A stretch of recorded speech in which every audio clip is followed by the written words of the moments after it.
నిన్నే అంటున్నారు అసలు ఏంటిది ఆ ప్రభాకర్ గురూజీతో నేను మాట్లాడతాను అది ఇది అని చెప్పని మీడియా వాళ్ళకి ఫోన్ చేసి నన్ను లైవ్లోకి తీసుకోండి ఆ ప్రభాకర్కి ఫోన్ కలిపి అని చెప్పని మాట్లాడారు. నేనేమన్నాను అన్న కాంట్రవర్సీకి నేను వెళ్ళట్లేదు, ఓకే మీరు మర్చిపోమన్నారు మర్చిపోతాను, మళ్ళీ మీరు అదే వీడియోలు పెట్టి అదే విషయం మీద కాంట్రవర్సీకి వెళ్తా అంటే నాకు అసలు నిజం చెప్తున్నా వెళ్ళిపోతా అన్న, లేదు నువ్వు నన్ను వదిలేసేయి అని చెప్పని అన్నా. అంటే ఒక కేర్ టేకర్లా పెట్టారు నన్ను విష్ణుని. ఇప్పుడు ఎవరికి అర్థం కాని విషయం ఏంటంటే ఇప్పుడు మరుసటి రోజు మీ అమ్మ నాన్న వచ్చారు మీ దగ్గరికి విజయవాడ వెళ్ళి కూడా మీ అమ్మ నాన్నకి మీరు అక్కడికి వచ్చిన విషయం వాళ్ళకి కూడా కమ్యూనికేషన్ లేదు, చెప్పలేదు వాళ్ళు మీ అమ్మ ఇంకా అన్ని వేలో ఉందనుకుంటున్నారు. హైదరాబాద్ లో ఉన్నాం 2 రోజులు పట్టింది, రేపు వస్తాము రాత్రి వస్తామని చెప్పుకుంటూ వచ్చారు. విజయవాడలోనే ఉన్నామని చెప్పలే మా పేరెంట్స్కి కూడా. నెక్స్ట్ ఇంటర్వ్యూ ఇచ్చాం కదా, అప్పుడు ఇంటర్వ్యూకి పిలిపించారు. మరి ఇదంతా ఎవరు చెప్పారు? ఏదో బిగ్ టీవీ వాళ్ళు బెదిరించారు, బిగ్ టీవీ వాళ్ళు ఏదో మా మీద వ్యతిరేకంగా చేస్తున్నారు. ఇంకా తెలిసిందే కదా ఈ విష్ణు మాటలే ఇన్ఫ్లుయెన్స్ అయిపోయి మాట్లాడుతున్నారు అని చెప్పాను కదా, ఏది చెప్తే అది మాట్లాడుతున్నారు. అంటే ఏదో ఇప్పుడు మా డాడీకి హెల్త్ బాగుందండి, బ్రెయిన్ స్ట్రోక్, తనకి నిమిషానికి టెన్షన్ వచ్చేస్తుంది కదా, వెంటనే ఏదైనా క్వశ్చన్ అడిగినాక టెన్షన్ వచ్చేది. ఆయన మాట తీరు కూడా సరిగ్గా లేదు. ఇప్పుడు మమ్మీ అంటారా, మమ్మీకి కొంచెం మాట్లాడడం తెలియదు.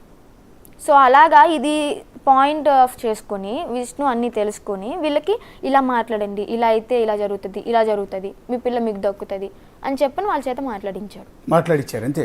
ఇష్టం లేదు అంటే ఇప్పుడు నేను ఇంకా వచ్చాను కాబట్టి కరాఖండికి చెప్పేస్తాను, నాకు లేడీ అఘోరికి పెళ్ళయింది. తను నాకు తాళి కట్టింది. ఫస్ట్ తాళి కట్టింది ఎక్కడ అంటే బెజవాడ కనకదుర్గమ్మ తల్లి టెంపుల్ ఉంది కదా, ఆ టెంపుల్ దగ్గర తాళి కట్టింది. బ్రహ్మముహూర్తానికి వెళ్ళి దర్శనం చేసుకున్నాము, అంతా ఓకే బాగానే ఉంది. ఇంటికి వచ్చిన తర్వాత మా అమ్మ నాన్న ముందు కూడా సెకండ్ విష్ణు ముందు కూడా కట్టింది. తాళి అని చెప్పలేదు, ఒక తాయిత్తు అని చెప్పని ఓపెన్ అప్ అయిపోతుంది, నేను నిజం చెప్పేస్తాను, తాయిత్తు అని చెప్పని కట్టింది. తర్వాత సరదాగా నన్ను కూడా పెళ్లి చేసుకోవచ్చు కదా, నాకు కూడా కట్టొచ్చు కదా అని విష్ణు అంటే కట్టింది. అంటే పసుపు కొమ్మ అయ్యేసేం కట్టలేదు, నార్మల్ తాడి కట్టింది అంతే. దానికి విష్ణు నన్ను కూడా పెళ్లి చేసుకుంది అని చెప్పని అంటున్నాడు. సో అయితే ఇక్కడ మ్యాటర్ ఏంటంటే తను వెళ్ళిపోయింది, తాళి కట్టించుకున్నాము, పెళ్ళి అయిపోయింది, మాకు వెళ్ళిపోయింది. ఒక వారం ఆగి మళ్ళీ వచ్చింది. వస్తే ఏం చేసిందంటే చెన్నై నుంచి నాకు ఒక గోల్డ్ చైన్ కొనుక్కొచ్చింది, చిన్నవి 2 మంగళసూత్రాలు, ఒక గోల్డ్ చైన్ కొనుక్కొచ్చింది. అది మా ఫ్యామిలీ అందరి ముందే చైన్ మెల్ల వేసింది. మా అన్నయ్య, మా నాన్న, మా అమ్మ ముగ్గురు ఉన్నారు, చైన్ మెల్ల వేసింది. ఇష్టం లేకపోతే మరి అప్పుడే ఆపొచ్చు కదా మా పేరెంట్స్కి. చక్కగా కట్టాము, ఆశీర్వాదం తీసుకున్నాము, కోడలి పిల్ల అని పిలుచుకున్నారు. ఇంట్లో అందరం ఒక ఫ్యామిలీలా కలిసిపోయాము. ఆమె వెళ్ళిపోయిన తర్వాత కూడా ఫోన్లు చేసి మా మమ్మీని ఏమని పిలుస్తుంది అంటే తను సుందరి అని పిలుస్తాయి. ఏంటి సుందరి ఏం చేస్తున్నావు అంటే, ఏంటి కోడలి పిల్ల తిన్నావా ఎలా ఉన్నావు అని బాగోగులన్నీ బాగా తెలుసుకునేవాళ్ళం, మంచిగా ఉండేవాళ్ళం. మధ్యలో ఈ విష్ణుకి నచ్చలే అలాగా, తనకి క్లోజ్ అయిపోతున్నామని ఏమో కానీ, లేదా నేను అటు అట్రాక్ట్ అయిపోతున్నాను ఏ మైండ్తో థింక్ చేసాడో తెలియదు కానీ తనకి నచ్చకపోవడం వల్ల సో ఇంకా తన మీద లేనిపోని అన్నీ చెప్పడాలు అవి క్రియేట్ చేశాడు.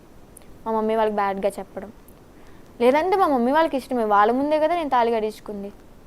వీడియోస్ కూడా ఉండాలి, మరి ఆమె దగ్గర ఉండాలి, ఉన్నాయో లేవో తెలీదు. అంటే మీరు ఇష్టపూర్వకంగానే అఘోరిని పెళ్లి చేసుకున్నారా? అవును. అంటే ఏంటి అంటే మీరు అనుకోవచ్చు ఒక అబ్బాయిని పెళ్లి చేసుకుంటే మంచి లైఫ్ ఉంటుంది కదా అని. నేనేంటంటే తన జెన్యూనిటీ నాకు నచ్చింది. తన అమ్మాయా అబ్బాయా అదర్సా అని నేను ఎప్పుడు థింక్ చేయలే. జెన్యూనిటీగా ఉంటే చాలు, నాకు ఒక తోడు ఉంటే చాలు. పిల్లలు అంటారా ఏదో ఒక అనాథాశ్రమంలో తెచ్చుకుని పెంచుకోవచ్చు, వాళ్ళకి లైఫ్ ఇచ్చినట్టే అవుతుంది. ఇంకా నాకు సెక్స్ అంటారు, సెక్స్ మెయిన్ కాదు, నాకు ఎప్పుడు నాకు సెక్స్ మీద ఇంట్రెస్ట్ లేదు. సో అలాగా తనకి ఒక లైఫ్ ఇచ్చినట్టు అవుతుంది, నేను కూడా తనకు తోడున్నట్టు ఉంటుంది, తను నాకు తోడున్నట్టు ఉంటుంది. ఓకే మేమిద్దరం మనస్ఫూర్తిగా మా మనసులు కలిసాయి, మనస్ఫూర్తిగా ఇష్టపడ్డాము, పెళ్లి చేసుకున్నాము. వీళ్ళకి తెలుసు ఆల్రెడీ, అందరికీ మా ఫ్యామిలీ అందరికీ తెలుసు, విష్ణుకి కూడా తెలుసు. కానీ ఇక్కడ వచ్చింది ఏంటంటే ఒక అబ్బాయితో లేచిపోయినా కానీ మేము అనుకునే వాళ్ళం కాదు, నువ్వు అటు ఇటు కానోడితో ఎలాగ వెళ్తావు అని చెప్పనంటే, మరి ఇంట్లో తాళి కట్టినప్పుడు మీరేం చేశారంటే దానికి ఆన్సర్ లేదు మా వాళ్ళ దగ్గర. అది కరెక్టే కదా, ఆన్సర్ లేదు. సో అలాగ తన్ని ఇష్టపడడం అయ్యింది. తనతో పాటు సహజీవనం చేయడానికి ఇప్పుడు నేను మేజర్ని, ఎవరినైనా ఇష్టపడవచ్చు, అమ్మాయిని ఇష్టపడవచ్చు, అబ్బాయిని అలాగ ఇష్టపడవచ్చు, పెళ్లి చేసుకోవచ్చు, సహజీవనం చేసే హక్కు నాకుంది, నాకు ఇష్టమైన వాళ్ళతో ఉండడం. అలాగే అందుకే నేను ఇక్కడ మేజర్ అనే పదం వాడాను. దాన్ని పట్టుకొని విష్ణు ఎగతాళి చేస్తూ నువ్వు మేజర్ కదా అని 100 సార్లు నా చెవు దగ్గరే మాట్లాడాడు అనమాట. అది తట్టుకోలేక ఇంకా నేను సరే సూర్యాపేటలో రూమ్ తీసుకున్నామని చెప్పా కదా, మా మమ్మీని పిలువన్నా, మా మమ్మీతోనే నేను ఒక 10 days ఇక్కడ రిలాక్స్ అయిపోయి ఏదో ఒక ఉమెన్స్ హాస్టల్లో పీజీలో ఉంటాము, మేము వెళ్ళిపోతాం, నీతో అసలు మాకు సంబంధమే లేదు, ఇంక నువ్వు వద్దు అని చెప్పని నేను తిట్టాను. విష్ణుని తిట్టా, నువ్వు మా ఫ్యామిలీకి దరిద్రం అని చెప్పని తిట్టా. దానికి ఓకే నా దరిద్రం నీకెందుకులే, నీ కర్మ నాకు వద్దు అని చెప్పని కటిఫ్ చేసుకున్నాను. నిన్న నైట్ కటిఫ్ చేసుకున్నాడు. ఇంక మా మమ్మీ వాళ్ళు వచ్చారు, 2కో ఏమో వచ్చారు మా మమ్మీ వాళ్ళు. ఇంకా అప్పటికప్పుడే బయలుదేరి బస్ కోసం వెయిట్ చేస్తూ 5:30కో 6కో సూర్యాపేటలో బస్సు ఎక్కాం, విజయవాడ వచ్చాము. విజయవాడ వస్తే మమ్మీ నన్ను ఎక్కడ తీసుకెళ్తున్నారు మమ్మీ, ఇంటికే కదా తీసుకెళ్తుంది అంటే ఇంటికే అని చెప్పని విజయవాడ వచ్చేదాకా నమ్మిచ్చారు.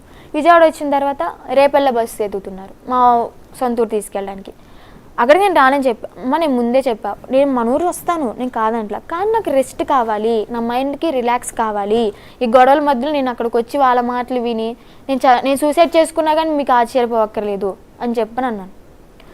ఇప్పుడు అందుకే నేను ఇక్కడికి రావడం జరిగింది.